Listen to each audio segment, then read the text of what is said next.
Hello everyone, welcome to the subject planet. जैसे कि यहाँ पे हम प्रिपरेशन कर रहे हैं यूजीसी नेट पेपर 2 एजुकेशन की, जिसमें अभी हम डील करने वाले हैं अपनी रिवीजन सीरीज के साथ। ये रिवीजन सीरीज आपकी एक नई यूनिट की है, जो है आपकी यूनिट 4 टीचर एजुकेशन, है ना। ये यूनिट 4 है आपकी, कौन सी? Teacher and education. ठीक है, तो यहाँ पे हम पूरी यूनिट को एज अ की पॉइंट, है ना, ऑलरेडी मैंने इसको डिटेल में करा रखा हुआ है आप लोगों को।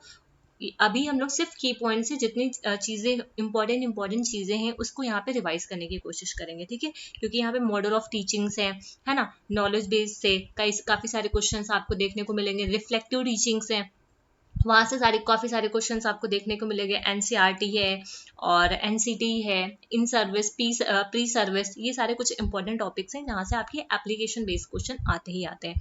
बेसिकली जो सी और डी पोर्शन है ना, ये पूरी तरीके से आपका एप्लीकेशन बेस्ड है, पूरी तरीके से आपका एप्लीकेशन बेस्ड है। डायरेक्टली क्वेश्चन नहीं मिलते हैं वहां पे। ठीक है, आप लोग सिलेबस देखना, ये तो ए सेक्शन है आपका। जब सी और डी में जाओगे, है ना, तो वहां पे सिर्फ एप्लीकेशन बेस्ड आपको क्वेश्चन देखने को मिलेंगे। ठीक है, तो ये सारी चीजें हम लोग यहाँ पे डिस्कस करने वाले हैं। मैं कोशिश करूंगी कि आप लोगों का ये जो यूनिट 4 का रिवीजन सीरीज है ये कल आपका फिनिश हो जाए, क्योंकि मैं आज आपका 7th हो गया ना, 10th तक आप लोग को पूरी तरीके से फ्री कर दूंगी। ठीक है, 10th ऑफ जून तक पूरी तरीके से आप फ्री हो जाओ। अब डेट शीट आएगी तब पता चलेगा कब आपका एग्जाम है। फिर भी मेरी कोशिश यही रहेगी कि 10th तक जितनी भी जो भी रिवीजन सीरीज है आपकी, ठीक है, रिवीजन सीरीज है, उसके अलावा रिसर्च में एक स्टैटिस्टिक की मुझे क्लास लेनी है, शायद मैं कल लूंगी आपकी। ठीक है, स्टैटिस्टिक की क्लास होगी। इस स्टैटिस्टिक की क्लास में आपको 2018 से लेके 2023 तक जितने भी क्वेश्चन पूछे गए हैं आपके स्टैटिस्टिक से रिलेटेड, है ना, स्टैटिस्टिक में आपका एनपीसी की जो एप्लीकेशन है वो भी आ जाएंगे। ठीक है, जितने भी आपके यहाँ पे एनपीसी एप्लीकेशन के क्वेश्चंस आते हैं, मैं एनपीसी यहीं पे आपका कवर करा दूंगी। ठीक है, अलग से हम उसको सेपरेट नहीं करेंगे, यहीं पे कवर करा दूंगी। ठीक है, और स्टैटिस्टिक के कोरिलेशन कोफिशिएंट है, प्रपोर्शन है ना, और आपका कुडर रिचर्डसन का जो फॉर्मूला है, रिलायबिलिटी कोफिशिएंट करके है, कई सारे ऐसे क्वेश्चन है जो आपके पूछे गए हैं 2018 से लेकर के 2023 तक का। 2023 तक का जितने भी क्वेश्चंस आपके पूछे गए हैं वो सारे क्वेश्चंस को मैं यहाँ पे आप लोग को सॉल्व करा दूंगी। ठीक है, तो ये रिसर्च का भी जो हमारा सेशन रहेगा, ये स्टैटिस्टिक वाला भी, वो भी आपका 10th तक। ठीक है, जो भी रेस्ट पोर्शन आपका बचा हुआ है, रिसर्च को ऑलरेडी मैंने रिवीजन में करा दिया है, बट डिटेल में आपका 6C के 2 वीडियोस मुझे और अपलोड करने हैं, वो मैं 10th तक आप लोग का कर दूंगी। उसके बाद आप लोग पूरी तरीके से फ्री हो जाओगे। आप लोग को सिर्फ करना क्या है, जो भी रिवीजन सीरीज है वो देखना है। उसके अलावा हम लोग 10th के बाद से पूरी तरीके से 11th ऑफ जून तक, जब तक आपके एग्जाम्स नहीं हो जाते, तब तक हम लोग टेलीग्राम पे क्या करेंगे, सिर्फ पीवाईक्यू करेंगे। ठीक है, सिर्फ पीवाईक्यू करेंगे। जितने भी पीवाईक्यू हैं आपके, वो सारे मैं वहीं पे आपको डालने वाली हूँ। आज भी मैं 15 क्वेश्चन का पीवाईक्यू आप लोग को टेलीग्राम पे दूंगी। ठीक है, वो 2017 के मैंने 15 क्वेश्चन आप लोग को दे दिए हैं, रेस्ट क्वेश्चन मैं आज दूंगी, वो भी 2017 के होंगे। ठीक है, तो वो भी आप लोगों को टेलीग्राम पे, जब तक एग्जाम नहीं हो जाता है तब तक आप लोग को वहां पे क्विज के फॉर्म में पीवाईक्यू मिलते रहेंगे, आप लोग उससे प्रैक्टिस करते रहिएगा। ठीक है, तो फिर स्टार्ट करते हैं आज का सेशन, है ना। आ जाओ फिर। देखो यहाँ पे पढ़ना क्या क्या है हम लोग को, पहले ये समझ लो, meaning, nature and scope of teacher education, है ना। देखो टीचर एजुकेशन सभी लोग पढ़ के आए हो, बीएड में, एमएड में, एमए एजुकेशन में कहीं ना कहीं पढ़ा ही हुआ है, तो आप लोग रिलेट भी कर पाओगे। टाइप्स ऑफ टीचर एजुकेशन, कौन कौन से टाइप्स होते हैं टीचर एजुकेशन के? 2 ही होते हैं आपके, in service and pre service. ठीक है, क्या स्ट्रक्चर होता है टीचर एजुकेशन करिकुलम का? करिकुलम के जो डॉक्यूमेंट्स होते हैं उनको डेवलप करने में क्या विजन रहता है एनसीईआरटी का और एनसीईटी का, एलिमेंट्री लेवल पे, सेकेंडरी लेवल पे एंड हायर सेकेंडरी लेवल पे। ठीक है, उसके अलावा प्री सर्विस है आपका, जो एक्सपोजिटरी लर्निंग है, कोलैबोरेटिव है, एक्सपीरियंशियल लर्निंग है, मतलब ये जो ट्रांजेक्शनल अप्रोच के अंदर आती हैं। ठीक है, इन सारी, इससे आपका क्वेश्चन आया हुआ है। ठीक है, इससे आपका क्वेश्चन आया हुआ है। इसके 3 पार्ट होते हैं, आगे भी देखेंगे। यहाँ पे आ जाओ भी। ये है meaning and nature of teacher education. देखो ये थोड़ा सा, ये जो स्लाइड है, एक आध स्लाइडें जो हैं वो थोड़ा डिटेल में पड़ी हुई हैं, है ना। लेकिन अगर मैं टीचर एजुकेशन की सिंपल सी बात करूं कि टीचर एजुकेशन होता क्या है, तो टीचर एजुकेशन क्या होता है? टीचिंग, है ना, teaching skills plus pedagogical theory plus professional school, है ना। इन तीनों का जो कॉम्बिनेशन होता है ना। टीचर एजुकेशन में क्या क्या चीजें होती हैं, इससे क्वेश्चन पूछा गया आपका। Teaching skills, pedagogical theory plus आपका प्रोफेशनल स्किल्स, है ना, समझ रहे हो, इन तीनों चीजों से मिल करके आपका टीचर एजुकेशन बना हुआ है। ठीक है, पहला पॉइंट आपके की पॉइंट में ये होना चाहिए। ठीक, दूसरी बात थोड़ा सा यहाँ पे देख लेते हैं क्या क्या बोला गया है। जो एनसीटी है उसने डिफाइन किया है, a programme of education, research and training of a person to teach from pre primary to higher education. NCERT के एनसीटी के अकॉर्डिंग ये क्या है, एक प्रोग्राम है जहाँ पे ट्रेनिंग दी जाती है, एजुकेशन दी जाती है, उनको ट्रेन किया जाता है कि जिससे वो पढ़ा पाए प्री प्राइमरी से लेकर के हायर एजुकेशन तक। ठीक है, उसके बाद एक दूसरी डेफिनेशन है आपकी गुड डिक्शनरी ऑफ एजुकेशन, जहाँ पे बोलते हैं जितनी भी formal and non formal experiences हैं, एक्टिविटीज हैं, है ना, उन वो सब क्या करती हैं, एक पर्सन को, ठीक है, एक पर्सन को मतलब वो ये जितनी भी फॉर्मल और नॉन फॉर्मल एक्टिविटीज हैं, एक्सपीरियंसेस हैं, वो हेल्प करती हैं to qualify a person to assume responsibility of a member of an educational profession to discharge his responsibility more effectively। ठीक है, इसे टीचर ट्रेनिंग भी बोला जाता है ना, ये जो टीचर को प्रिपेयर करने का ये पूरा प्रोग्राम होता है, इसे टीचर ट्रेनिंग भी बोला जाता है। यहाँ पे मतलब ये पता है, ये जो पॉइंट लिखा हुआ है ना, बहुत पहले का लिखा हुआ है, मतलब बहुत पहले 1906 से लेकर 1956 के बीच में ये जो प्रोग्राम था टीचर प्रिपरेशन का, उसे टीचर ट्रेनिंग बोला जाता था, ट्रेनिंग बोला जाता था, जहाँ पे ये चीज बोली जाती थी कि जो टीचर होते हैं वो मैकेनिक्स हैं, टेक्नीशियन है ना, उनके अंदर हमें क्या करना है, स्किल को उनको सिर्फ उनका सिर्फ मेन मोटिव यही था कि टीचर क्या है, मैकेनिक है या फिर टेक्नीशियन है, उनके अंदर हमें क्या करना है, उनको स्किल की ट्रेनिंग देनी है। जैसे एक मैकेनिक होता है, गाड़ी को रिपेयर कर रहा है तो उसके पास वो स्किल है, तो उसी तरह टीचर को भी यहाँ पे ट्रीट किया जाता था उस टाइम पे।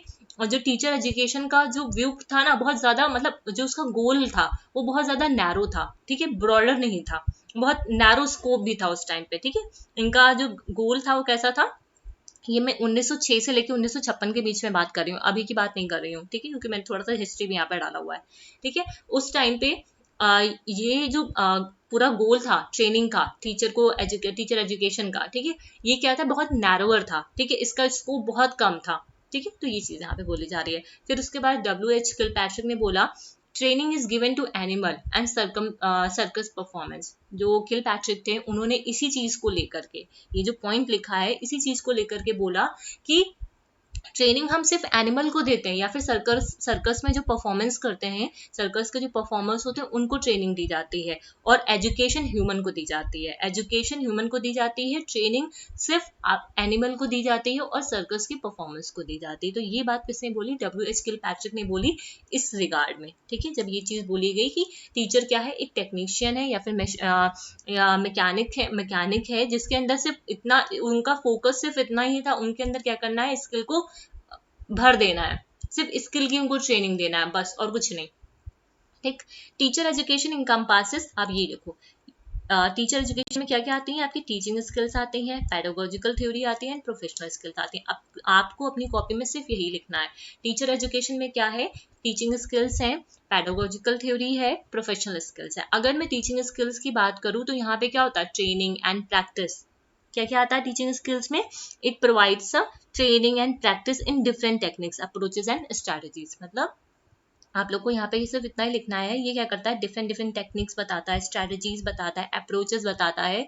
ठीक है, जो आपकी स्किल्स में यूज की जाती है, टीचिंग में यूज किया जाता है। पेडागोजिकल थ्योरी की बात करें तो यहाँ पे आपका philosophical and sociological and psychological, ठीक है, ये जो कंसेप्ट होता है इसको कंसिडर किया जाता है ना। फिर प्रोफेशनल की बात करते हैं, प्रोफेशनल स्किल्स में क्या क्या आती हैं, प्रोफेशनल स्किल्स कहने का मतलब ही है आपकी जो सॉफ्ट स्किल है। ठीक है, प्रोफेशनल स्किल कहने का मतलब ही है जो आपकी सॉफ्ट स्किल्स है। It includes soft skill, counselling skills, interpersonal, कैसे आप बातचीत करते हो, कैसे कम्युनिकेट करते हो, कंप्यूटर स्किल्स क्या है, information retrieving and management skills क्या है, ये सारी चीजें आपकी प्रोफेशनल स्किल्स में आती हैं। ठीक है, क्लियर है बातें। तो कॉपी में आपको की पॉइंट में क्या लिखना है, ये लाइन लिखनी है। उसके आगे जैसे टीचिंग स्किल्स है तो यहाँ पे लिख सकते हो, यहाँ पे हम प्रैक्टिस करते हैं अप्रोचेस की, स्ट्रैटेजीज की, डिफरेंट डिफरेंट टेक्निक्स की। पेडागोजिकल थ्योरी में philosophical, sociological and psychological consider किया जाता है एज द बेसिस। ठीक है, प्रोफेशनल स्किल्स में आपकी क्या आती है, सॉफ्ट स्किल्स आती हैं। ऐसे आप लोग की पॉइंट में बना के लिख सकते हो। उम्मीद करते हो यहाँ तक किसी को दिक्कत नहीं रही होगी, है ना। अब आते हैं नेक्स्ट, नेक्स्ट बात करते हैं nature of a teacher education. देखो टीचर एजुकेशन में सबसे इंपॉर्टेंट क्या है, सबसे इंपॉर्टेंट ये है कि ये क्या होता है, एक कंटिन्यूअस प्रोसेस है। ये क्या है, मैं इसका की पॉइंट, ये वैसे तो यहाँ पे लिखा हुआ है बट मैं अलग से बता देती हूँ आपको, रुको, आप लोग को जैसे बनाने में आसानी होगी, है ना।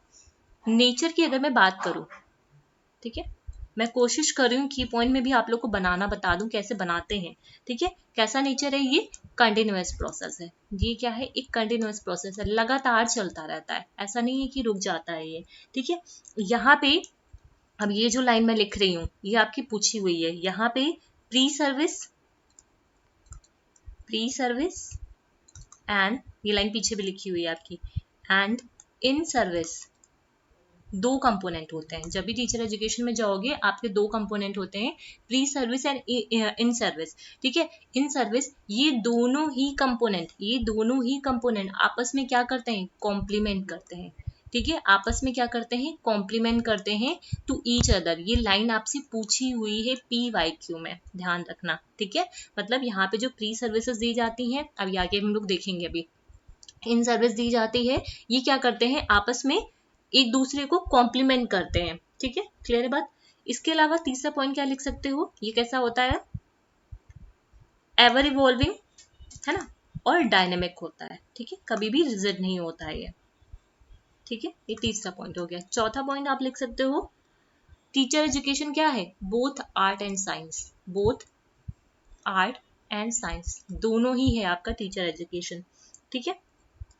चौथा पॉइंट यहाँ पे लिख सकते हो कि जो भी टीचर एजुकेशन है ना, it is a system that involves N interdependence. मतलब यहाँ पे क्या होता है, ये एक ऐसा सिस्टम है जो इन्वॉल्व करता है इंटरडिपेंडेंस ऑफ इट्स इनपुट। जो भी इनपुट दिए जा रहे हैं आपके सिस्टम अप्रोच को फॉलो करता है, इनपुट, जो भी प्रोसेसेस हो रही हैं, है ना, जो भी प्रोसेसेस हो रही है और जो भी आउटपुट मिल रहा है, ठीक है, ये सब क्या है, it is a system that involves an interdependence of its input, process and output, है ना। ये क्या है, आपस में इंटरडिपेंडेंट है, तीनों ही ये सब क्या है, आपस में इंटरडिपेंडेंट है, ठीक है। क्लियर है बातें यहाँ तक, किसी को कोई दिक्कत। उसके अलावा एक चीज और लिख सकते हो यहाँ पे कि यहाँ पे वो ये एक टीचर एजुकेशन अपने आप में ही ब्रॉड है ना, ब्रॉड एंड कॉम्प्रिहेंसिव है, ब्रॉड एंड कॉम्प्रिहेंसिव है। ब्रॉड एंड कॉम्प्रिहेंसिव कहने का मतलब है, यहाँ पे ब्रॉड एंड कॉम्प्रिहेंसिव कहने का मतलब क्या है, यहाँ पे प्री सर्विस आती हैं, इन सर्विस आती हैं, एक्सटेंशन एजुकेशन, जो एक्सटेंशन प्रोग्राम्स होते हैं, है ना, और एडल्ट एजुकेशन आती है, नॉन फॉर्मल एजुकेशन आती है, लिटरेसी डेवलपमेंट आते हैं, तो ये सारी चीजें आती है, इसीलिए इसको ब्रॉड एंड कॉम्प्रिहेंसिव बोला जाता है। क्लियर है बातें, किसी को कोई डाउट यहाँ तक, आ जाओ तक। जो चीजें पीछे मैंने बताई हैं, जस्ट सेकंड में पेन चेंज कर लो, वही सब चीजें यहाँ पे लिखी हुई हैं, ठीक है। ये कंटिन्यूअस प्रोसेस है, ठीक है। टीचर एजुकेशन में 3 फेजेस होते हैं, आपका प्री सर्विस होता है, इंडक्शन होता है, बेसिकली यहाँ पे 2 ही होते हैं, मैंने यहाँ पे इंडक्शन लिख दिया बट यहाँ पे इंडक्शन नहीं होगा, आपका pre service and in service होता है, ठीक है। और ये तीनों ही आपस में कंटिन्यूअस प्रोसेस में चलता है। बोला जा रहा है टीचर्स क्या क्या होते हैं, मेड बनाए जाते हैं, ठीक है। मतलब teachers are made, not born in the contrary to the assumption teachers are born not made, ठीक है, ये एक assumption था यहाँ पे, ठीक है। एवर इवॉल्विंग है, डायनेमिक है, ब्रॉड है एंड कंप्रिहेंसिव है, ठीक है। इनपुट, प्रोसेस एंड आउटपुट, वही चीजें लिखी हुई हैं यहाँ पे भी, ठीक है। अब आ जाओ नेक्स्ट टॉपिक पे, स्कोप की बात करते हैं, है ना। स्कोप की अगर मैं बात करूं तो यहाँ पे आपके 3 स्कोप होते हैं, तीनों से ही क्वेश्चन आया हुआ है, 3 स्कोप है, तीनों से ही क्वेश्चन आया हुआ है, ठीक है। सबसे पहले आता है teacher education at different level, ठीक है, levels of education, triangular basis होता है, और एस्पेक्ट ऑफ टीचर एजुकेशन, इन तीनों को ही हम लोग अलग पढ़ेंगे। ये पहला है इसका, ये दूसरा है, ये तीसरा है। अगर टीचर एजुकेशन की बात करें डिफरेंट लेवल पे, देखो इसको मुझे बताने की जरूरत नहीं होनी चाहिए, डिफरेंट लेवल पे कैसे आपको टीचर एजुकेशन दी जाती है, प्री प्राइमरी में, एलिमेंट्री में, सेकेंडरी में, हायर सेकेंडरी में, टर्शरी स्टेजेस में टीचर एजुकेशन, आजकल स्पेशल एजुकेशन भी आ गई, फिजिकल एजुकेशन भी आ गई है, तो ये आपको रटने की भी जरूरत नहीं है, ये आपको पहले से ही पता है। अब आते हैं यहाँ पे फिलोसफिकल बेसिस क्या है आपका, सॉरी ट्रायंगुलर जो बेसिस का है टीचर एजुकेशन का, ट्रायंगुलर बेसिस मतलब कि जो त्रिकोणीय आधार है ना, हमारे टीचर एजुकेशन का क्या बेसिस है, फिलोसफिकल बेसिस है ना, सोशियोलॉजिकल बेसिस है, और क्या है आपका साइकोलॉजिकल बेसिस है। समझ रहे हो, फिलोसफिकल बेसिस है। फिलोसफिकल बेसिस में क्या पता चलता है, टीचर स्टूडेंट को बताता है कि क्या क्या इम्प्लीकेशन होते हैं आपकी फिलोसफी के, है ना, जो भी एंशियंट एंड मॉडर्न जो फिलोसफिकल थॉट चले आ रहे हैं, है ना, एजुकेशनल थॉट्स हैं, उनका क्या इम्प्लीकेशन हो सकता है टीचर एजुकेशन में। ठीक है, सोशोलॉजिकल में बात करते हैं तो यहाँ पे सोशोलॉजी मतलब क्या है, वो अंडरस्टैंड करता है क्या रोल है सोसाइटी का, role of the society and उसका जो डायनेमिक नेचर है वो चीज को यहाँ पे वो समझता है। ठीक है, साइकोलॉजिकल की बात करते हैं तो यहाँ पे टीचर डेवलप करता है insight into the student psychological makeup. यहाँ पे वो स्टूडेंट की नीड को, है ना, मतलब उसको समझता है। स्टूडेंट टीचर क्या करते हैं, अंडरस्टैंड करते हैं सेल्फ को, स्टूडेंट को, लर्निंग सिचुएशन को, इन सारी चीजों को। ठीक है, समझ में आया, एक बार रिपीट कर दे रही हूँ। फिलोसफिकल बेसिस कहने का मतलब क्या है, जो टीचर स्टूडेंट होते हैं यहाँ पे, जो भी आपकी फिलोसफी की इम्प्लीकेशन है, मॉडर्न है, एंशियंट है, जो भी आपके एजुकेशनल थॉट है ना, इंडियन थॉट है, हम लोग पढ़ते नहीं वेस्टर्न और इंडियन थिंकर्स के बारे में, उन सब के जो भी इम्प्लीकेशंस होते हैं फिलोसफी में, उन सबको यहाँ पे अंडरस्टैंड करता है। सोशोलॉजिकल में बात करते हैं, सोशोलॉजिकल बेसिस कहने का मतलब क्या है, टीचर स्टूडेंट यहाँ पे समझता है कि जो सोसाइटी का रोल है वो कितना ज़्यादा इंपॉर्टेंट है, जो सोसाइटी कितनी ज़्यादा डायनेमिक है, तो हमारी टीचर एजुकेशन जो भी होनी चाहिए वो अकॉर्डिंग टू द सोसाइटी होनी चाहिए। साइकोलॉजिकल की बात करें तो यहाँ पे टीचर स्टूडेंट खुद को समझते हैं, ठीक है, अंडरस्टैंड करते हैं सेल्फ को, अपने बच्चों को, है ना, जो भी लर्निंग सिचुएशन है, जो कॉन्टेक्स्ट है जिसमें वो पढ़ा रहे हैं, उसको वहाँ पे समझने की कोशिश करते हैं। ठीक है, क्लियर है, वन लाइन में बात थी, वही पूरी चीजें थी। ठीक, एस्पेक्ट की बात करते हैं, मतलब जब भी हम एस्पेक्ट में बात करते हैं टीचर एजुकेशन में कि शिक्षा की पहलू, एस्पेक्ट को क्या कह सकते हैं, शिक्षा के कौन कौन से पहलू होती हैं। सबसे पहला कि कौन हमें पढ़ा रहा है ना, टीचर एजुकेशन में हमें कौन पढ़ा रहा, हु, ये क्वेश्चन पूछे गए हुए हैं आपसे, हु में कौन आएगा, आपका टीचर आएगा, पीवाईक्यू में आया हुआ है। होम किसको पढ़ाना है, स्टूडेंट को पढ़ाना है, क्या पढ़ाना है, कंटेंट पढ़ाना है, कैसे पढ़ाना है, टीचिंग स्ट्रैटेजीज का यहाँ पे हम लोग सिलेक्शन करते हैं। Who, home, what, how. ठीक है, who, home, what, how. Who teacher, home student, what content, how teaching strategy. Clear, easy है, एक बार अगर पहले से पढ़ा हुआ है ठीक है, नहीं तो एक बार देखोगे समझ में आ जाएगा, इतना डिफिकल्ट नहीं है। ये यूनिट ही अपने आप में बहुत ज़्यादा इजी है। ये सारा मैंने पूरा इसका डिटेल में जब कराया था तो वो लिखा हुआ है, यहाँ पे पूरा कहानी लिखा हुआ है, स्क्रीनशॉट ले लेना, एक बारी को पढ़ लेना, जो बताया वही चीज़ें हैं यहाँ पे, कुछ अलग नहीं है। ठीक है, अभी आ जाओ यहाँ पे स्ट्रक्चर की बात करते हैं टीचर एजुकेशन करिकुलम में। देखो 3 स्ट्रक्चर होते हैं, फाउंडेशन कोर्स होता है आपका, पेडागोजिकल कोर्स होता है, इंटर्नशिप, है ना, foundation course, pedagogical course and internship. Foundation course में कौन कौन से आते हैं आपके, साइकोलॉजी आती है, सोशियोलॉजी आती है और फिलोसफी आती है। ठीक है, सोशल साइकोलॉजी आती है, सोशियोलॉजी आती है और फिलोसफी आती है। ये पूरा टीचर एजुकेशन का जो करिकुलम होता है, आप लोग बीएड में जाते होगे तो फाउंडेशन कोर्स में आपको ये चीज़ें, जब बीएड के फर्स्ट सेम में गए होगे तो वहाँ पे चीज़ें पढ़ी होंगी ना आप लोगों ने, ये फाउंडेशन कोर्स के अंदर आता है। फिर सेकेंड पेडागोजिकल में जाते हो तो जो भी आपका ग्रेजुएशन में सब्जेक्ट रहा होगा, लाइक आपका मैथ और साइंस है तो उसकी आपने पेडागोजी को पढ़ा होगा। ठीक, फिर एंड में क्या आता है, इंटर्नशिप आता है, 4 मंथ ही आप लोग इंटर्नशिप करते हो। तो जो भी टीचर एजुकेशन का करिकुलम है बीएड में, आपका पहले फाउंडेशन कोर्स होता है जिसमें आप लोग फर्स्ट सेम में ये साइकोलॉजी, सोशियोलॉजी, फिलोसफी पढ़ते हो। फिर पेडागोजिकल कोर्स में जो भी आपका सब्जेक्ट ग्रेजुएशन में रहा होगा, मैथ और साइंस, वो उसका पेडागोजी पढ़ते हो, फिर इंटर्नशिप में 4th में जाते हो। तो ये इसका पूरा स्ट्रक्चर है ना, इसको ऐसे ही आपको याद रखना है। अब आते हैं टाइप्स पे। ठीक है, यहाँ तक कोई दिक्कत किसी को नहीं होनी चाहिए, है ना। अब बात करते हैं types of teacher education program. Basically हम बात करें जो एनसीटी है ना, national council teacher education of teacher education, ठीक है, उसने फंक्शनिंग करना स्टार्ट कर दिया था 1973 में। ठीक है, और इसको स्टैट्यूटरी, आगे बढ़ेंगे हम लोग, स्टैट्यूटरी जो स्टेटस मिला था वो 1995 में मिला था। वहाँ पे 2 तरीके की एजुकेशन के बारे में बात की गई थी। एनसीटी को जब एग्जिस्टेंस में कब आया था, फंक्शनिंग में कब आया था, 1973 में आया था। अब ये जो डेट्स वगैरह मैं लिख रही हूँ, है ना, ईयर लिख रही हूँ, क्रोनोलॉजिकल ऑर्डर में अरेंज करने के लिए काफ़ी बार क्वेश्चन आते हैं। और उसको स्टैट्यूटरी स्टेटस कब मिला था आपका, 1995 में मिला था, है ना, अगस्त 1995 में मिला था।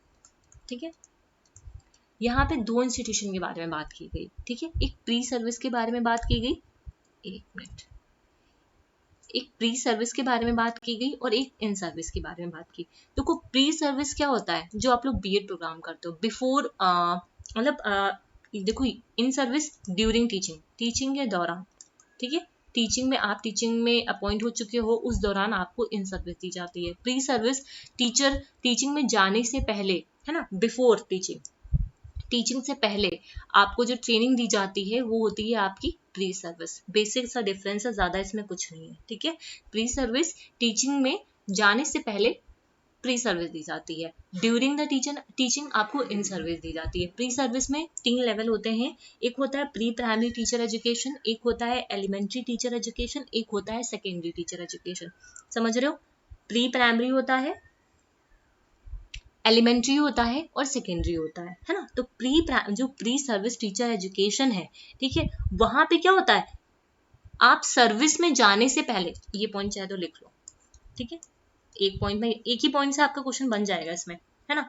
बस कंसेप्ट क्लियर होना चाहिए, before going in for service, है ना। सर्विस में जाने से पहले ये चीज आपको दी जाती है, ठीक। जहां पे आपके प्री प्राइमरी टीचर एजुकेशन आता है, प्री प्राइमरी टीचर एजुकेशन का जो प्रोग्राम है वो डिजाइन किया जाता है टीचर्स को प्राइमरी क्लासेस में टीच करने के लिए, इस प्रोग्राम को डिजाइन किया जाता है।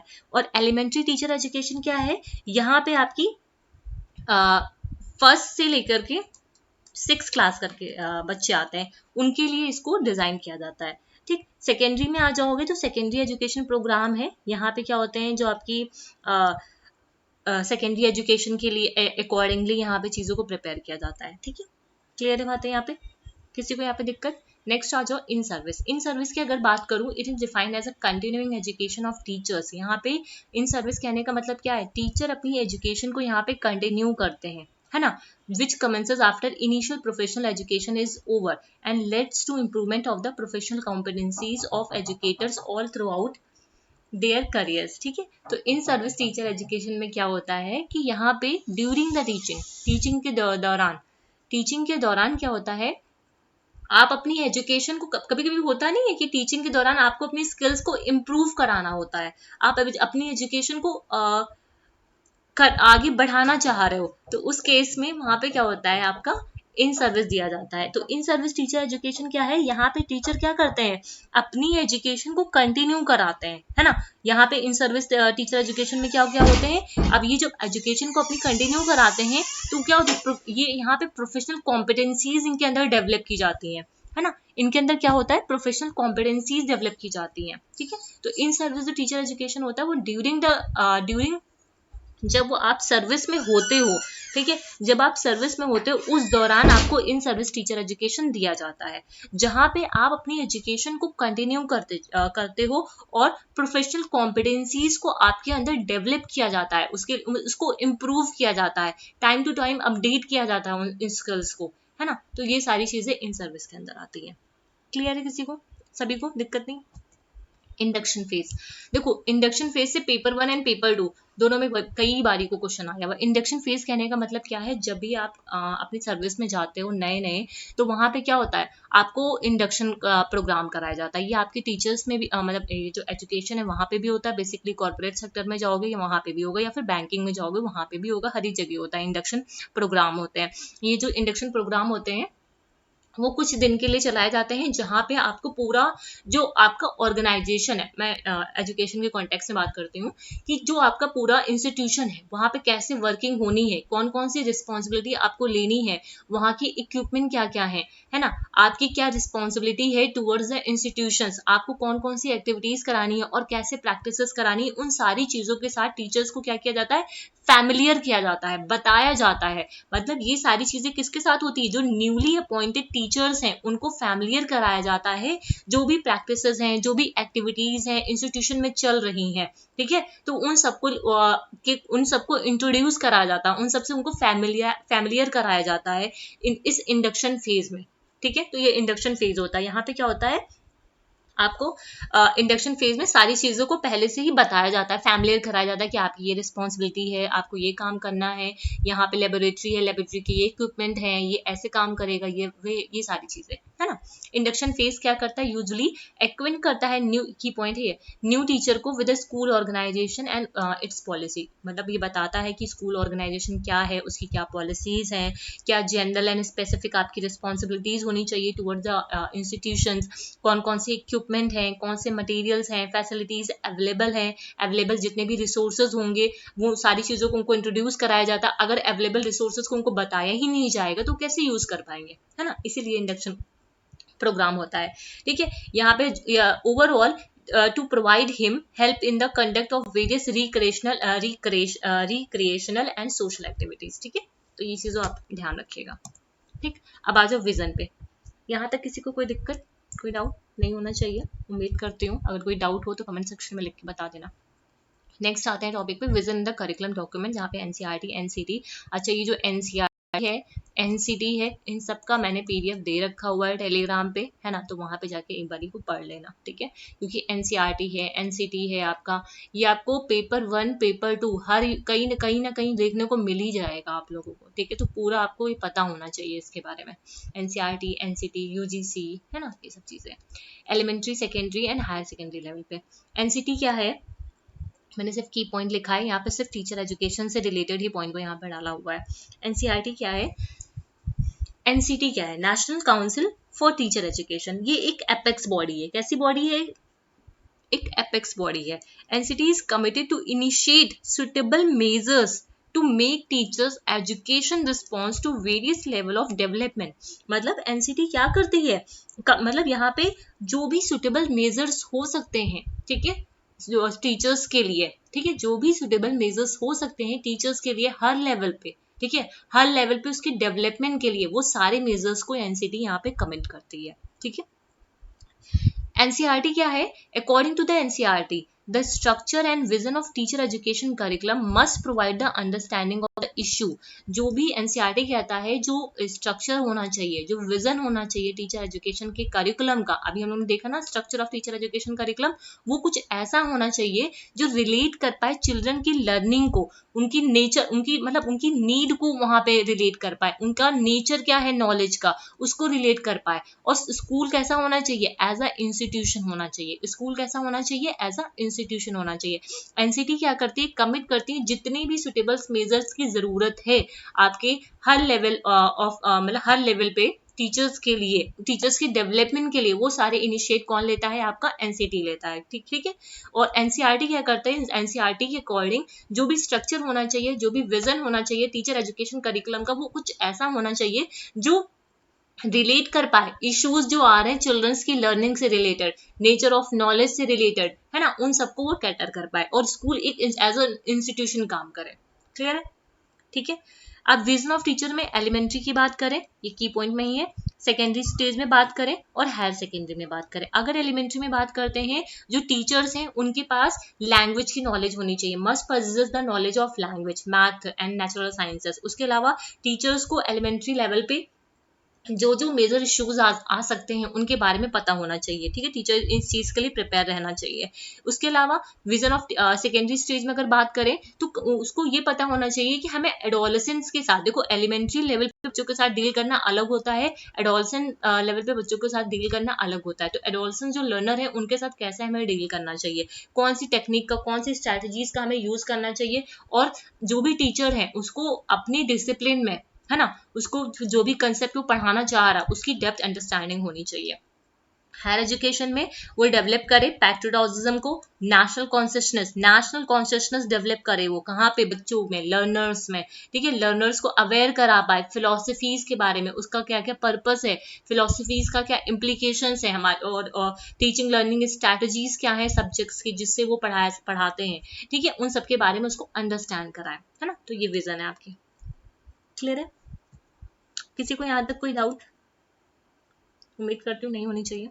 अभी आ जाओ ट्रांजेक्शनल। नेक्स्ट, ट्रांजेक्शनल अप्रोच की अगर बात करूं, देखो ट्रांजेक्शन का मतलब क्या समझ रहा हूँ, ट्रांजेक्शन का मतलब ही क्या होता है, लेन देन करना, है ना, ट्रांजेक्शन यही होता है ना, हम लोग ट्रांजेक्शन कर रहे हैं, बैंक से इतना ट्रांजेक्शन कर रहे हैं, ये कर रहे हैं, वो कर रहा है, तो ये क्या है, लेन देन करना। मतलब टीचिंग यहाँ पे क्या है, एज अ ट्रांजेक्शन। यहाँ पे टीचिंग को कैसे देखा जाता है, टीचिंग को एज अ ट्रांजेक्शन देखा जाता है यहाँ पे। समझ रहे हो इस चीज को, टीचिंग को यहाँ पे पॉइंट लिख लेना, ठीक है। टीचिंग को एज अ यहाँ पे ट्रांजेक्शन देखा जाता है, ठीक है। यहाँ पे क्या होते हैं, स्टूडेंट क्या होते हैं, where students are able to interact with the material to be learned in order to construct knowledge। मतलब यहाँ पे जो लर्नर्स होते हैं, स्टूडेंट होते हैं, उनको जिस मटेरियल के साथ, मतलब वो मटेरियल, जो भी मटेरियल है, जो भी कंटेंट है, उसके साथ इंटरेक्ट कर पाते हैं, जिससे उनको नॉलेज को बिल्ड करना है, कंस्ट्रक्ट करना है। समझ रहे हो इस चीज को। तो ट्रांजेक्शनल अप्रोच क्या है, ट्रांजेक्शनल अप्रोच कहने का मतलब क्या है, teaching as a transaction, teaching as a transaction where students, ये लाइन लिख लो, where students are, just a second, are able to interact, बस इतनी लाइन को ज्यादा लिखने की जरूरत नहीं है, interact with the material to be learned, ठीक है, जो उनको सीखना है, ठीक है, उसके साथ वो इंटरेक्ट करते हैं in order to construct knowledge, अपनी नॉलेज को कंस्ट्रक्ट करने के लिए, in order to construct knowledge, ठीक है। ये है आपकी ट्रांजेक्शनल अप्रोच, ठीक है। किसी को कोई दिक्कत। अब ट्रांजेक्शनल अप्रोचेस भी आपकी 3 तरीके की होते हैं। एक होती है एक्सपोजिटरी, ये डायरेक्ट होती है बिल्कुल। एक होती है कोलैबोरेटिव, ग्रुप में होती है। एक होती है एक्सपीरियंशियल, ठीक है। एक्सपीरियंशियल जो लर्निंग है वो किसने दी थी, आपकी कोलबे ने दी थी। कोलबे के बारे में अभी हम लोग पढ़ेंगे आगे, क्योंकि कोलबे से आपके क्वेश्चंस आए हुए हैं, ठीक है। एक्सपोजिटरी जो मेथड है टीचिंग का, है ना, जो एक्सपोजिटरी आपका मेथड है टीचिंग का, वो बेसिकली क्या होता है, यहाँ पे मैं की पॉइंट यहाँ पे लिख रही हूँ एक्सपोजिटरी के, ठीक है।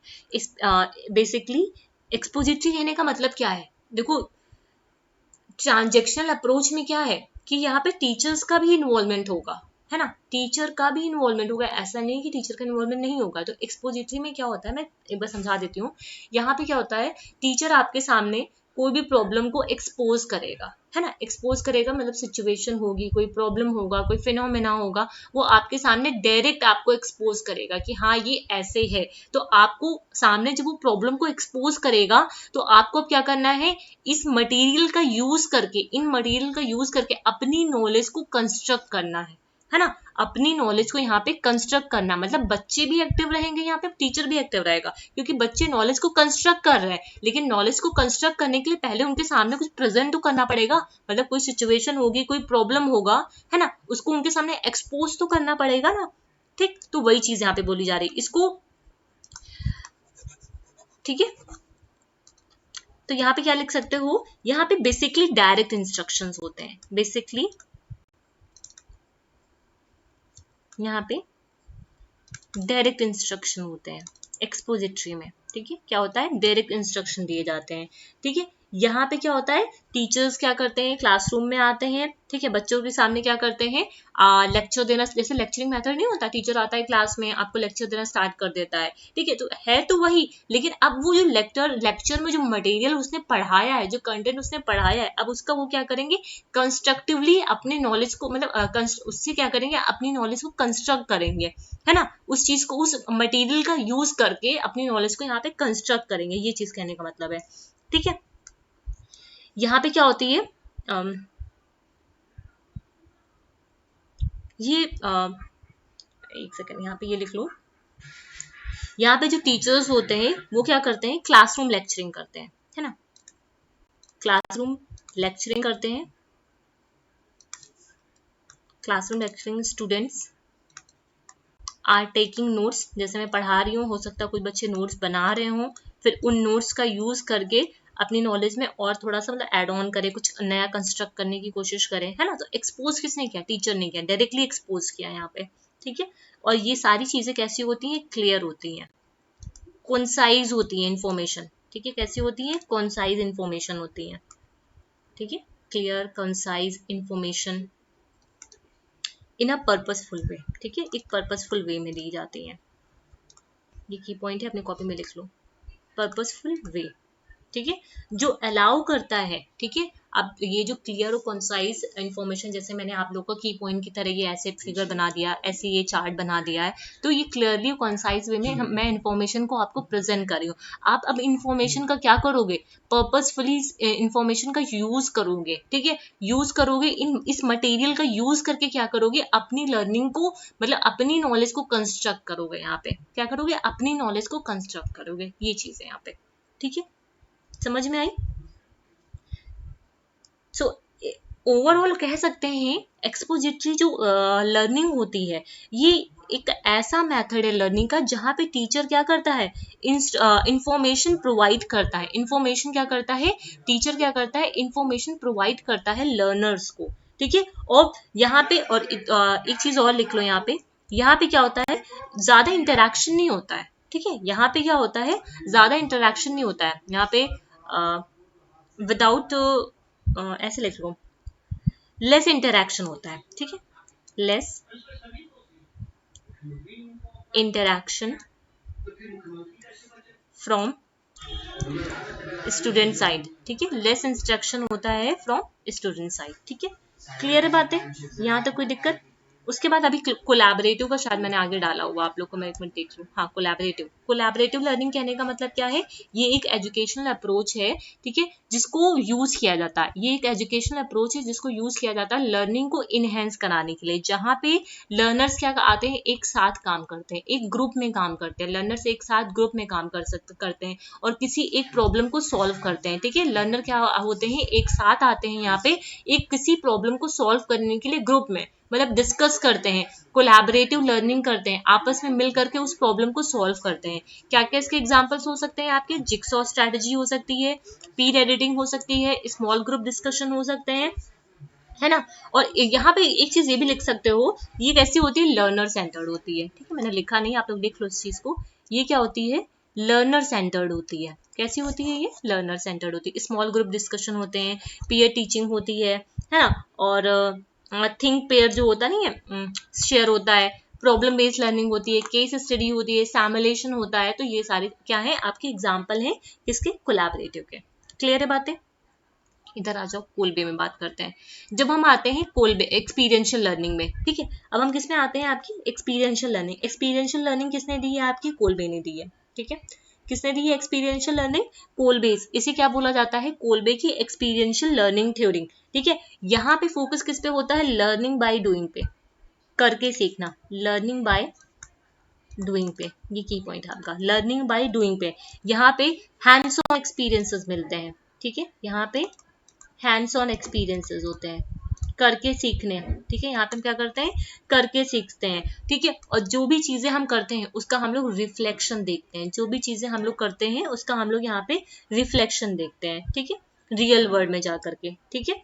तो ये क्या करता है, यहाँ पे एक्टिव इन्वॉल्वमेंट होता है, जब भी हम लर्निंग बाय डूइंग करेंगे एक्टिव इन्वॉल्वमेंट होता है यहाँ पे, ठीक है। अब ये इंपॉर्टेंट है, जब हम कोलबे में बात करते हैं, कोलबे की एक्सपीरियंस यहाँ पे, तो कोलबे दो साइकिल पे वर्क करते हैं, सॉरी 2 लेवल पे काम करते हैं। पहले लेवल में क्या होता है, इनका 4 स्टेज साइकिल आता है, और फिर दूसरे लेवल पे इनका 4 लर्निंग स्टाइल आता है, ठीक है। 4 सेपरेट लर्निंग स्टाइल है। 4 स्टेज जब लर्निंग साइकिल की बात करते हैं, जिसमें आता है कंक्रीट, नाम आपको याद होनी चाहिए, ठीक है, CRCE, ठीक है, CRCE। ऐसे वैसे तो ए भी आता है, लेकिन याद करने के लिए मैंने ऐसे लिखा CRC ऐसे, ठीक है। सी मतलब क्या हो गया आपका, कंक्रीट हो गया। आर मतलब क्या हो गया, रिफ्लेक्टिव हो गया। सी मतलब क्या होगा, कंसेप्चुलाइजेशन, एब्स्ट्रैक्ट अपने आप से ऐड कर देना। ई मतलब आपका एक्सपेरिमेंटेशन, एक्टिव को अपने आप से ऐड कर लेना यहाँ पे, ठीक है। ये क्या स्टेजेस हैं आपकी लर्निंग साइकिल की, जिसमें आपकी ये जो लर्निंग स्टाइल है कौन सी, डाइवर्जिंग है, एसिमिलेटिंग है, कन्वर्जिंग है, एंड एकोमोडेटिंग है, ठीक है। ये चीजें समझ में आई। अब इधर आओ, ठीक। अब ये क्या है, देखो इधर आओ, ये जो कोलबे ने 2 कंटिन्यूम में, अब ये जो पूरी चीजें इन्होंने इसी अपनी साइकिल है और ये जो लर्निंग स्टाइल है, इसको 2 कंटिन्यूम में डिवाइड कर दिया, ईस्ट वेस्ट एक्सेस और north south axis. East west को क्या बोला जाता है, प्रोसेसिंग कंटिन्यूम। इसे क्या बोला जाता है, ईस्ट वेस्ट को, एक मिनट, ईस्ट वेस्ट को इसको क्या बोला जाता है, प्रोसेसिंग, क्या बोलते हैं इसको, प्रोसेसिंग कंटिन्यूम में ये, ठीक है। यहाँ पे प्रोसेस करते हैं। और ये क्या है आपका, ये वाला नॉर्थ और साउथ क्या है आपका, परसेप्शन, नॉर्थ और साउथ क्या है आपका परसेप्शन, ठीक है। प्रोसेसिंग कहने का मतलब क्या है यहाँ पे, हाउ वी अप्रोच द, हमें कैसे अप्रोच करना है टास्क को, ठीक है, कैसे हम उसको टैकल करना है, कैसे हमें सॉल्व करना है। परसेप्शन में क्या आता है, हमारा इमोशन आता है, हमारा फीलिंग आती है, हम कैसे थिंक करते हैं, ये सारी चीजें आती हैं, ठीक है। अब इसको पूरा जो मतलब ये जो पूरा फिगर है ना, खाली आपको यही समझना है, यही सब कुछ है यहाँ पे, ठीक है। अब इसको समझते हैं यहाँ पे। जब हम बात करते हैं यहाँ पे, देखो जब यहाँ पे आओगे कंक्रीट एक्सपीरियंस में, ठीक है, पहले मैं यहाँ पे कुछ पॉइंट लिख दे रही हूँ, मैंने वो पॉइंट यहाँ पे नहीं, इधर आओ। ये जो कंक्रीट एक्सपीरियंस है, ठीक है, कंक्रीट एक्सपीरियंस में क्या क्या चीजें आते हैं, यहाँ पे डूइंग आता है, ठीक है, यहाँ पे क्या आता है आपका, डूइंग आता है।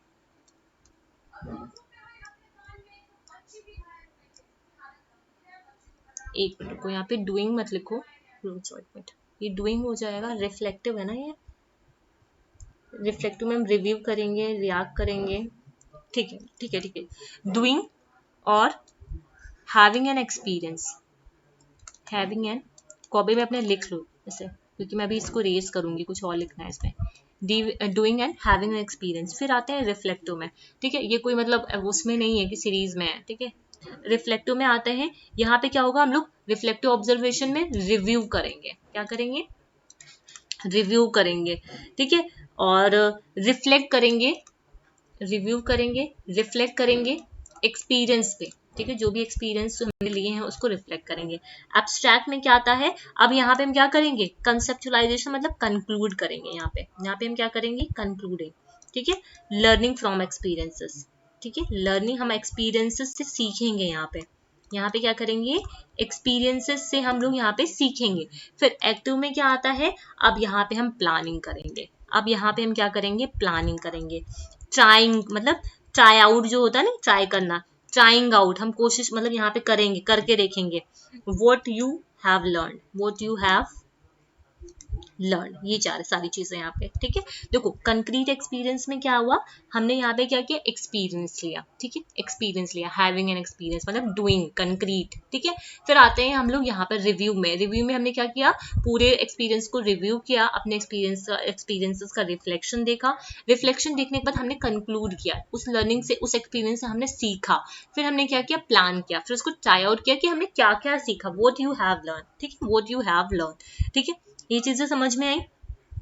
अब इधर आ जाओ, हम बात करते हैं यहाँ पे इसकी पूरे ये जो कंक्रीट एक्सपीरियंस है, ठीक है। अब ये जो होता है आपका, ठीक है, मैं पेन चेंज कर रही हूँ यहाँ पे, ये जो लाइन है, ठीक है, ये ठीक है, ये जो कंटिन्यूम है आपका परसेप्शन वाला, परसेप्शन वाला जो कंटिन्यूम है वो रिप्रेजेंट करता है फीलिंग को और थिंकिंग को, किसको, थिंकिंग को रिप्रेजेंट करता है, फीलिंग एंड थिंकिंग को रिप्रेजेंट करता है, ठीक है, समझ रहे हो, ये जो परसेप्शन का कंटिन्यूम है। उसके बाद ये जो आपका प्रोसेसिंग का कंटिन्यूम है, ये जो प्रोसेसिंग का कंटिन्यूम है वो रिप्रेजेंट किसको करता है, वॉचिंग एंड डूइंग को, ठीक है। अभी देखना ये जो चीजें मैंने लिखी है ना उसको आप रिलेट कर पाओगे, वॉचिंग एंड डूइंग को, समझ रहे हो, वॉचिंग और डूइंग को, समझ रहे हो, वॉचिंग एंड डूइंग को, ठीक।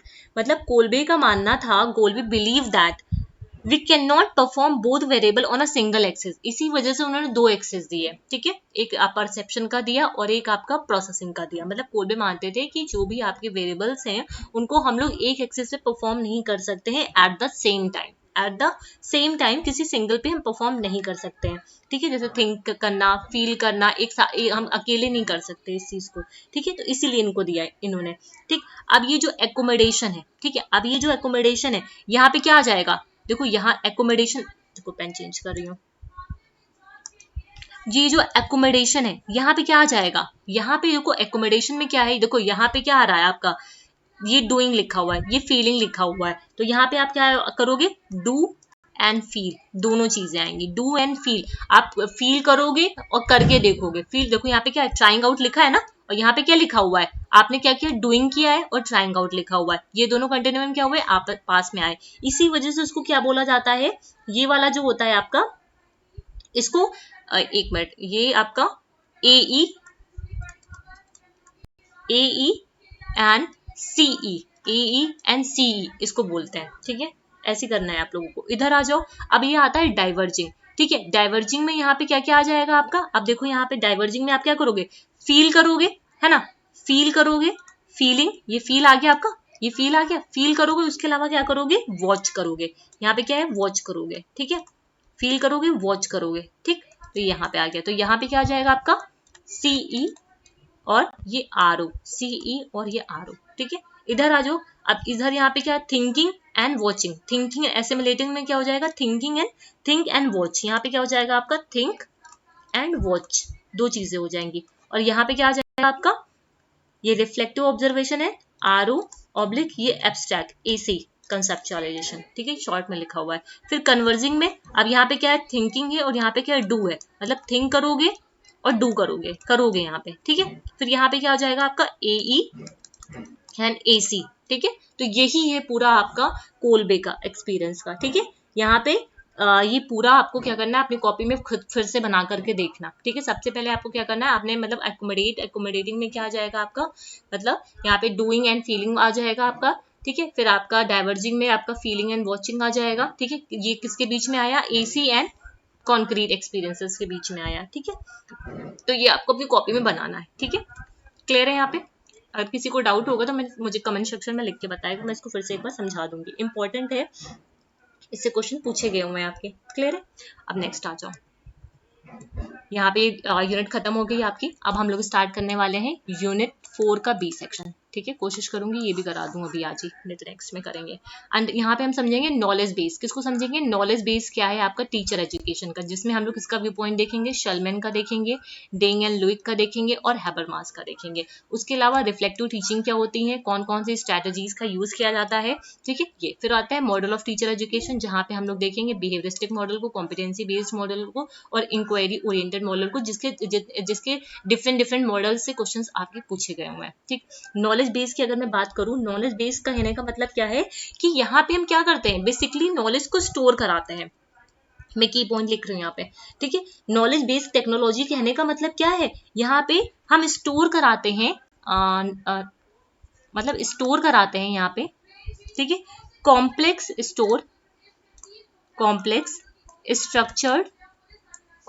स्ट्रक्चर्ड एंड अनस्ट्रक्चर्ड, ठीक है। स्ट्रक्चर्ड भी हो सकती है और अनस्ट्रक्चर्ड जो इंफॉर्मेशन होती है, ठीक है, unstructured information used by computer system, ठीक है, कंप्यूटर सिस्टम। तो ये होता है आपका नॉलेज बेस। मतलब नॉलेज बेस कहने का मतलब क्या है, नॉलेज बेस क्या है, एक टेक्नोलॉजी है। नॉलेज बेस क्या है, एक टेक्नोलॉजी है, जहां पे हम क्या करते हैं, जो भी कॉम्प्लेक्स और स्ट्रक्चर्ड और अनस्ट्रक्चर्ड, मतलब जटिल, स्ट्रक्चर्ड और अनस्ट्रक्चर्ड जो भी इंफॉर्मेशन है, उसको हम लोग क्या करते हैं, यहाँ पे स्टोर कराते हैं, किसके हेल्प से, कंप्यूटर सिस्टम की हेल्प से इसको हम क्या कराते हैं, यहाँ पे स्टोर कराते हैं, ठीक है। तो इतना ही आप लोग को कॉपी में लिखना है। अब इंपॉर्टेंट आपका ये, ठीक है, नॉलेज बेस में 3 चीजें आती हैं। सबसे पहले आता है कि knowledge of a learner and their development in social context, ठीक है, knowledge of a teaching subject and knowledge of subject matter and curriculum goals क्या क्या है, ठीक है। अब यहाँ, अच्छा इनका नाम मैं लिखना भूल गई, रुक जाओ, ये आपका शलमैन है, ठीक है, ये कौन है आपके, शलमैन है, ठीक है, उनकी है ये, ठीक है, इनकी पिक्चर भी लगी हुई है। शलमैन में ध्यान रखो, ये सब पूरा इनके बारे में लिखा हुआ है, इतनी जरूरत नहीं है। शलमैन में बेसिकली आप लोग को क्या चीजें ध्यान रखनी है, मैं यहाँ पे बना रही हूँ, ठीक है। शलमैन में किन चीजों के बारे में इन्होंने बात की थी वो लिख लो यहाँ पे। शलमैन ने बात की थी आपकी पेडागोजिकल नॉलेज के बारे में। किसके बारे में बात की थी, पेडागोजिकल नॉलेज, ठीक है। पीके और सीके, कंटेंट नॉलेज, ठीक है, कंटेंट नॉलेज कॉपी में ऐसे ही बना लो अपने, ठीक है। कंटेंट नॉलेज हो गया। फिर पीसीके, ये पीके हो गया, ये सीके हो गया, ये पीसीके हो गया और ये प्राम हो गया। ये क्या हो गया, प्राम करके आया हुआ एग्जाम में। पीसीके मतलब पेडागोजी और कंटेंट नॉलेज को जो हम लोग मिक्स कर देते हैं, पेडागोजिकल, इसे क्या लिखते हैं, पेडागोजिकल कंटेंट नॉलेज, इसको क्या लिखते हैं, पेडागोजिकल कंटेंट नॉलेज, है ना। और ये प्राम कहने का मतलब क्या है, ये मॉडल क्या है, प्राम मतलब बोल सकते हो model of pedagogical reasoning action, ठीक है, पेडागोजिकल रीजनिंग एक्शन मॉडल, ये पूरा उसका फुल फॉर्म है, ठीक है। Model of pedagogical reasoning, questions आए हुए हैं यहाँ से, PYQ में, ठीक है, अपनी कॉपी में बना लो। अगर शलमैन की हम बात करते हैं तो ये सारी चीजों के बारे में इन्होंने बात की थी। PK पेडागोजिकल नॉलेज के बारे में, CK कंटेंट नॉलेज के बारे में, PCK पेडागोजिकल कंटेंट नॉलेज के बारे में, उसके अलावा प्रैम मतलब आपका जो रीजनिंग मॉडल है, पेडागोजिकल रीजनिंग एक्शन मॉडल, इसका फुल फॉर्म है, ठीक है, क्लियर है बातें यहाँ पे। नेक्स्ट आ जाओ, पेडागोजिकल जो नॉलेज है, पेडागोजिकल जो नॉलेज है उसका मतलब क्या होता है, ठीक है, पेडागोजिकल जो नॉलेज है इसका मतलब होता है कि हाउ ऑफ टीचिंग, मतलब आपको क्या पढ़ाना है, कैसे पढ़ाना है, हाउ ऑफ टीचिंग, टीचिंग कैसे करनी है ना, मतलब ये रिलेटेड होता है कि एजुकेटर कैसे टीच करेगा अपने सब्जेक्ट को, ठीक है, अपने सब्जेक्ट को कैसे टीच करेगा, हाउ ऑफ टीचिंग, ठीक है। कंटेंट नॉलेज की अगर मैं बात करूं, कंटेंट नॉलेज का मतलब क्या है, ये डायरेक्टली हमारी क्लास से रिलेटेड होता है, मतलब हम जो यूजुअली पढ़ाते हैं, मतलब इसको ऐसे लिख सकते हो यहाँ पे आप, मतलब जो भी कंटेंट आप डिलीवर करते हो क्लास में, है ना, मतलब यूजुअली जो भी क्लासेस में पढ़ाया जाता है वो आपका कंटेंट नॉलेज आता है। PCK में क्या होता है, CK प्लस मतलब सॉरी CK और PK, मतलब क्या पढ़ाना है और कैसे पढ़ाना है, ठीक है, pedagogical knowledge and content knowledge, यही होती है पेडागोजिकल कंटेंट नॉलेज, यही होता है आपका पेडागोजिकल कंटेंट नॉलेज, ठीक है। अब देखो एक मिनट को, एक चीज यहाँ पे मैं और लिख देती हूँ आपके लिए। ये हो गया हाउ ऑफ टीचिंग, ये तो समझ में आ गया। कंटेंट नॉलेज क्या है, इट इज व्हाट इज, ये सब की पॉइंट में मैं लिख रही हूँ यहाँ पे, क्योंकि डिटेल में मैंने लिख रखा था तो मैंने डिटेल नहीं लगाया यहाँ पे। It is what usually taught directly in class, ठीक है, इन क्लास, डायरेक्टली हम जो क्लासरूम में पढ़ाते हैं वो चीजें। पेडागोजिकल में यहाँ पे इसेंशियल नॉलेज होती है, ठीक है, essential knowledge required by teacher, ठीक है, कौन सी नॉलेज होती है, कंटेंट की नॉलेज और पेडागोजिकल नॉलेज, हमें कैसे पढ़ाना है, ठीक है, क्लियर है बातें, यहाँ तक कोई दिक्कत। अब ये चीजें यहाँ पे लिखी भी हुई है मैं, ठीक है, पेडागोजिकल जो नॉलेज है, ठीक है, यहाँ पे स्पेशलाइज नॉलेज होनी चाहिए टीचर्स को क्रिएट करने के लिए इफेक्टिव टीचिंग्स को, है ना। कंटेंट नॉलेज में कंटेंट एरिया आ जाता है आपका, ठीक है। पेडागोजिकल नॉलेज में हाउ ऑफ टीचिंग आता है, मतलब how of teaching and content knowledge, मतलब पीके वही पीके एंड सीके, मतलब व्हाट ऑफ टीचिंग, ठीक है, हमें क्या पढ़ाना है और कैसे पढ़ाना है। रेपर्टोयर होता है एनालॉजीज का, इलस्ट्रेशन का, एग्जाम्पल्स का, एक्सप्लेनेशन का एंड डेमोन्स्ट्रेशन का, मतलब हम यहाँ पे क्या करते हैं, इन सब चीजों को करके दिखाते हैं, रेपर्टोयर होता है इन सारी चीजों का, ठीक है, ये लाइन याद रखना, ठीक है। अब आते हैं model of pedagogical reasoning. Model of pedagogical reasoning कहने का मतलब क्या है, प्राम, मतलब सबसे पहले आप कॉम्प्रीहेंशन, अब इसको समझना, कॉम्प्रीहेंशन कहने का मतलब क्या है, ठीक है, इसको कॉम्प्रीहेंशन कहने का, ये एक साइकिल की तरह काम करती है, मतलब साइकिल देखो है नहीं साइकिल, लेकिन हम लोग जब समझते हैं तो उसको एज अ साइकिल यूज कर लेते हैं, ठीक है। कॉम्प्रीहेंशन कहने का मतलब क्या है, यहाँ पे सब्जेक्ट नॉलेज, मतलब हमें क्या करना है, जो भी सब्जेक्ट की नॉलेज है वो समझना है, ठीक है, सब्जेक्ट का जो नॉलेज है, सब्जेक्ट का जो पर्पस है वो समझना है। ट्रांसफॉर्मेशन कहने का मतलब क्या है, अब हमें इस सब्जेक्ट की नॉलेज को क्या करना है, ट्रांसफर करना है टीचेबल कंटेंट में, है ना, टीचेबल कंटेंट में क्या करना है, इसको ट्रांसफर करना है, समझ में आया। अब टीचेबल कंटेंट में ट्रांसफर करने के बाद हम वैरायटी ऑफ इंस्ट्रक्शंस को देखेंगे, ठीक है, वैरायटी ऑफ इंस्ट्रक्शंस को देखेंगे, ठीक है, जिससे हम इस कंटेंट को क्या कर पाए, डिलीवर कर पाए इन द क्लासरूम, ठीक है। डिलीवर करने के बाद हम क्या करेंगे, इसका इवैल्यूएशन करेंगे, चेक करेंगे कि हमने जो भी कंटेंट को डिलीवर किया है उससे क्या बच्चों की अंडरस्टैंडिंग बन पाई है या फिर नहीं बन पाई है, ठीक है, समझ रहे हो, मैं रिलेट करके बता रही हूँ, ऐसे ही मैंने भी लर्न किया हुआ है, ठीक है। अंडरस्टैंडिंग, फिर आता है रिफ्लेक्शन कहने का मतलब क्या है, अब यहाँ पे हम क्या करेंगे, अंडरस्टैंडिंग देखने के बाद क्रिटिकली एनालाइज करेंगे, है ना, यहाँ पे क्या करेंगे हम लोग, क्रिटिकली एनालाइज करेंगे वंस टीचिंग, ठीक है, किसी की टीचिंग को, है ना, उसके लिए जो भी नेसेसरी चेंजेस हो सकते हैं उसको बेटर करने के लिए, ठीक है, वो सारी चीजें करेंगे। उसके बाद फिर आता है न्यू कॉम्प्रिहेंशन, ठीक है, फिर से स्टार्ट हो जाता है। फिर से हम यहाँ पे सब्जेक्ट के बारे में जब ये रिफ्लेक्ट करके देख लिया कि हाँ क्या क्या जरूरत है उसको बेटर टीचिंग करने के लिए, उसके बाद फिर से आ जाता है न्यू कॉम्प्रिहेंशन। कॉम्प्रिहेंशन आपको सब्जेक्ट की नॉलेज होना चाहिए, ट्रांसफॉर्मेशन अब उसे सब्जेक्ट की नॉलेज को टीचेबल कंटेंट में लेके आना है। अब इंस्ट्रक्शन, अब टीचेबल कंटेंट को आपको वेराइटी ऑफ इंस्ट्रक्शन का यूज करके ट्रांसफर करना है, डिलीवर करना है। देन आप इवेलुएट करोगे, इवेलुएट में चेक करोगे कि बच्चे की कितनी अच्छी अंडरस्टैंडिंग बन पाई है या फिर नहीं बन पाई है। उसके बाद आप रिफ्लेक्शन देखोगे अपनी टीचिंग का, क्रिटिकली अपने आप को एनालाइज करोगे। यहाँ पे क्रिटिकली एनालाइज कहने का मतलब क्या है, आप ये देखोगे कि हमारी टीचिंग कैसी रही है क्लासरूम में, क्या हमें उसमें इंप्रूवमेंट लाने की जरूरत है फिर या फिर नहीं है। उसके बाद फिर से न्यू कॉम्प्रिहेंशन पे आ जाओगे। क्लियर है? किसी को कोई दिक्कत है यहाँ पे? उम्मीद करती हूँ नहीं होनी चाहिए। एक चीज अब देखो, मैं यहाँ पे 3 चीजों को यहाँ पे बताती हूँ आप लोगों को। इधर आ, शल मैंने 3 चीजों के बारे में बात की। 7 नॉलेज बेस दिए थे। कितने नॉलेज बेस दिए थे यहाँ पे? 7 नॉलेज बेस दिए थे। जस्ट अ सेकेंड, इधर आ जाओ, एक मिनट, मैंने यहाँ पे कम लिखे हैं क्या? 2 3 4 5 6 7, हाँ 7 ही है, ठीक है। 7 नॉलेज बेस दिए थे, है ना। उसके बाद ये प्रैम मॉडल दिया था, ठीक है, प्रैम मॉडल दिया था। उसके बाद इन्होंने नॉलेज दी थी, ठीक है।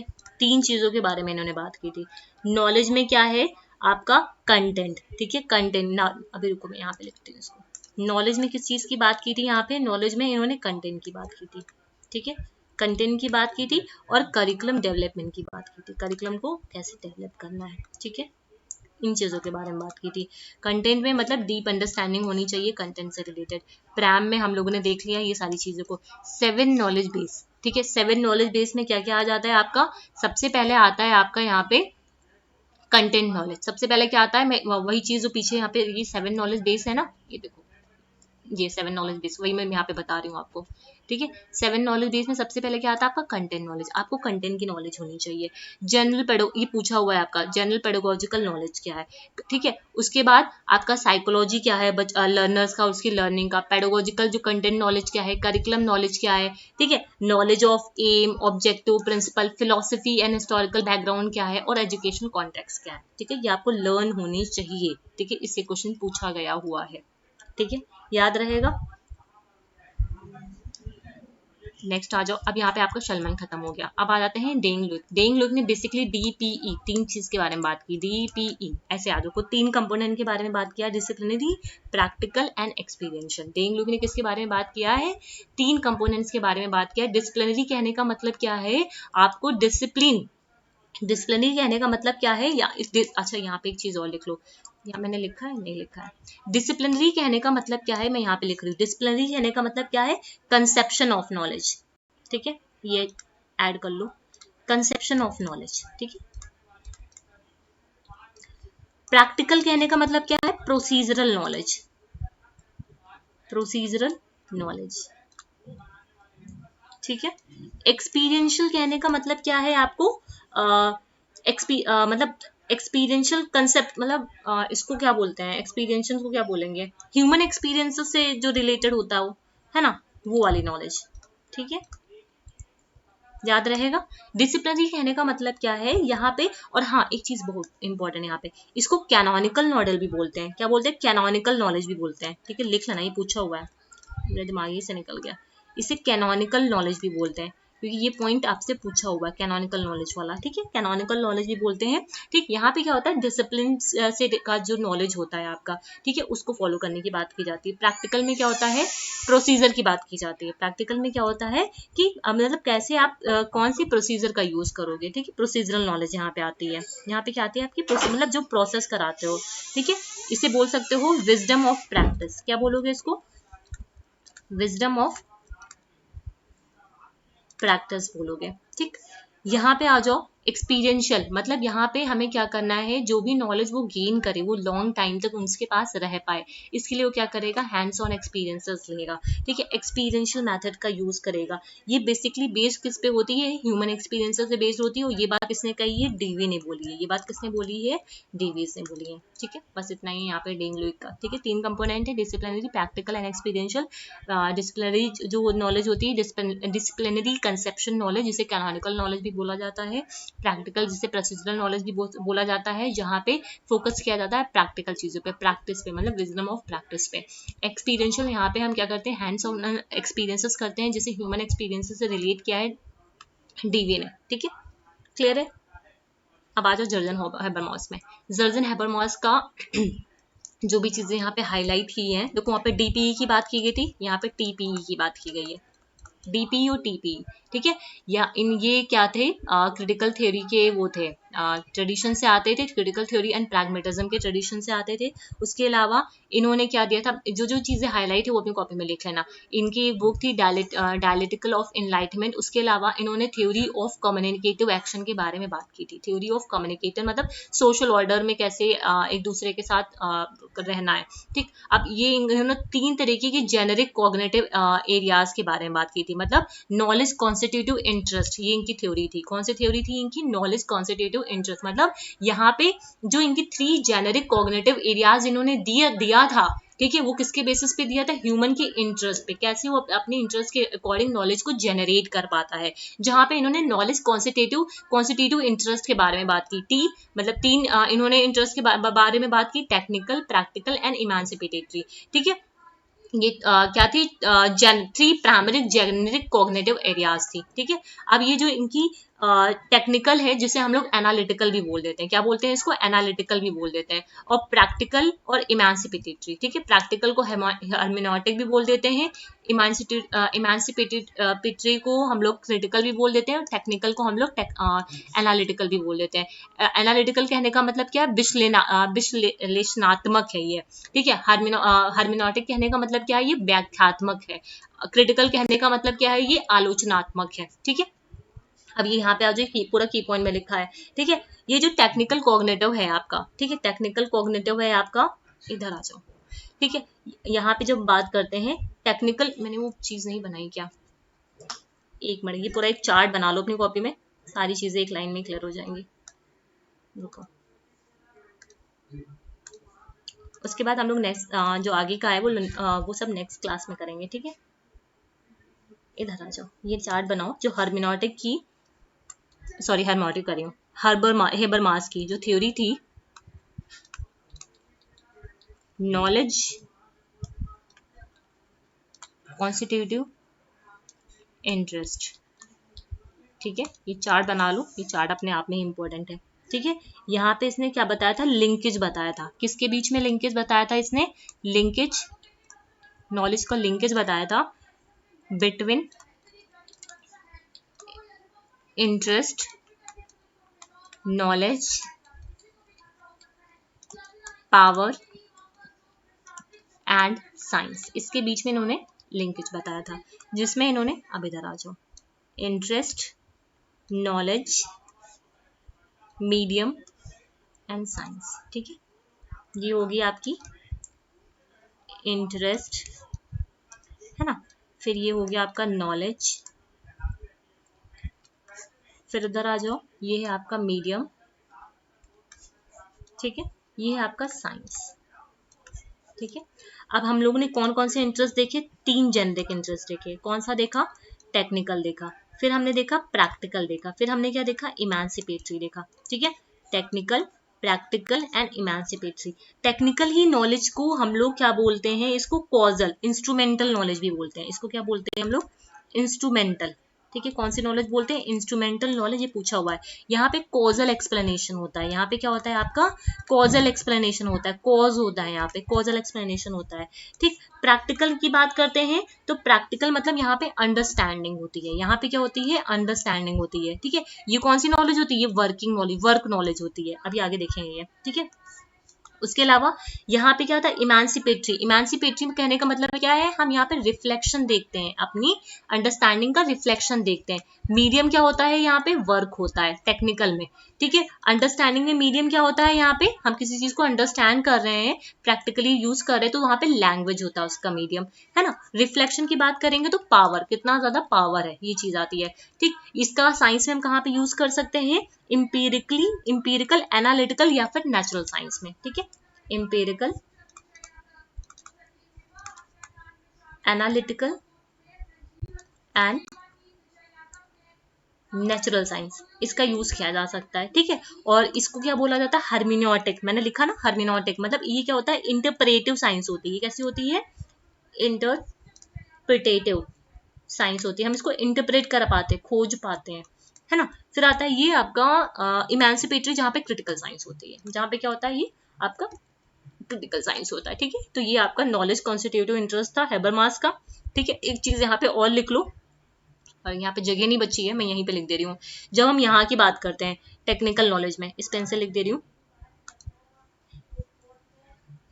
यहाँ पे जो हम बात करते हैं टेक्निकल में, तो टेक्निकल में क्या होता है, आपका प्रिडिक्शन होता है। क्या होता है, यहाँ पे आप की पॉइंट लिख लो, जगह नहीं मेरे पास, यहाँ पे क्या होता है, प्रिडिक्शन होता है। प्रिडिक्शन में प्रिडिक्शन होता है ना, प्रिडिक्शन बोल सकते हैं इसको। उसके अलावा यहाँ पे कौन सी टाइप की नोइंग होती है हमें, ठीक है, टाइप ऑफ नोइंग, ठीक है। ये क्या है, मतलब टाइप ऑफ नोइंग मैं बता रही हूँ, कॉपी में एक यहाँ पे स्लाइड और ऐड कर लेना, टाइप ऑफ नोइंग करके, ठीक है, टाइप ऑफ नोइंग करके, ठीक है। टाइप ऑफ नोइंग में यहाँ पे नोइंग दैट, यहाँ पे क्या आता है आपका, नोइंग दैट आता है, ठीक। अब प्रैक्टिकल में कैसे हुआ वो चीज, नोइंग हाउ, यहाँ पे क्या आता है, नोइंग हाउ।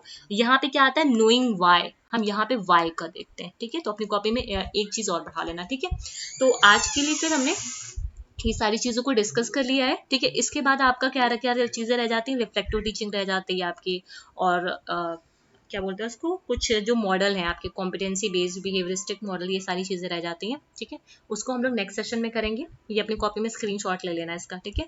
ये सारी चीजें वही लिखी हुई हैं जो मैंने भी बताया ना, knowing how and knowing why, सारी चीजें वही है, ठीक है। अब ये जो आपकी रिफ्लेक्टिव टीचिंग्स हैं और ये जो मॉडल ऑफ टीचिंग है, इसे नेक्स्ट सेशन में करेंगे। आज का सेशन यहीं पे एंड करती हूँ। उम्मीद करती हूँ सेशंस आपके लिए यूजफुल रहेंगे। एंड उसके अलावा जो आपका जो क्विज है, मैं रात में अपडेट कर दूंगी टेलीग्राम पे, तो सभी लोग प्लीज उसे अटेंड करिएगा, ठीक है। So thank you everyone. अगर वीडियोस इन्फॉर्मेटिव लगे तो चैनल को सब्सक्राइब करिएगा, शेयर करिएगा अपने फ्रेंड्स के साथ। Thank you.